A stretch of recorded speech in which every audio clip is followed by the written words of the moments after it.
বিএনপির ভারপ্রাপ্ত চেয়ারম্যান তারেক রহমানের নির্দেশে পথচারীদের মাঝে ইফতার বিতরণ করলেন ঢাকা জেলা বিএনপির সাবেক সাংগঠনিক সম্পাদক রাশেদুল হাসান রাশেদ।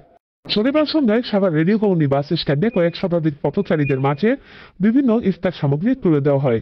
এ সময় সেখানে আরো উপস্থিত ছিলেন ছাত্রদল কেন্দ্রীয় কমিটির সাবেক সদস্য হাসিবুর রহমান খান, সাভার পৌর বিএনপির সাবেক আইন ও বিচার বিষয়ক সম্পাদক অ্যাডভোকেট আনোয়ার হোসেন, সাভার সরকারি কলেজ ছাত্রদলের সাবেক সভাপতি এমদাদুল হক বাবু, ঢাকা জেলা উত্তর ছাত্রদলের সিনিয়র যুগ্ম সাধারণ সম্পাদক রাকিব খন্দকার, সাভার পৌর ছাত্রদলের নেতা শহীদুল ইসলাম সোহাগ সহ অন্যান্য নেতাকর্মীরা। এ সময় পথচারীরা জানায় সারাদিন রোজা রেখে ইফতার সামগ্রী পেয়ে খুব খুশি। আমরা সাধারণ মানুষ আছি, ইফতারি করার জন্য কষ্ট হয়, যদি এরকম সুযোগ সুবিধা বা এরকম যদি আমরা ইফতারি পাই তো ভালোই হয়। তাই ভাইরাম আল্লাহর রহমতে বিএনপির পক্ষ থেকে এজন্য বিএনপিকে ধন্যবাদ জানাই এবং সামনে হয়তো তারা ক্ষমতা আসবে বলে আশা রাখি এবং আসছে তারা যেন দেশের মঙ্গল কামনা করে। অনেক খুশি আমি, দেশে গরিবের জন্য এত কষ্ট করছে, এত শ্রম দিয়ে আসে ইফতার বানিয়ে নিয়ে আসছে, এর জন্য অনেক ধন্যবাদ থাকে। সারা জীবন মানুষের পাশে এইভাবে থাকে। বাংলাদেশ জাতীয়তাবাদী দল বিএনপির ভারপ্রাপ্ত চেয়ারম্যান জনাব তারেক রহমানের নির্দেশ, আমরা আমাদের এই কার্যক্রম আমরা হাতে নিয়েছি।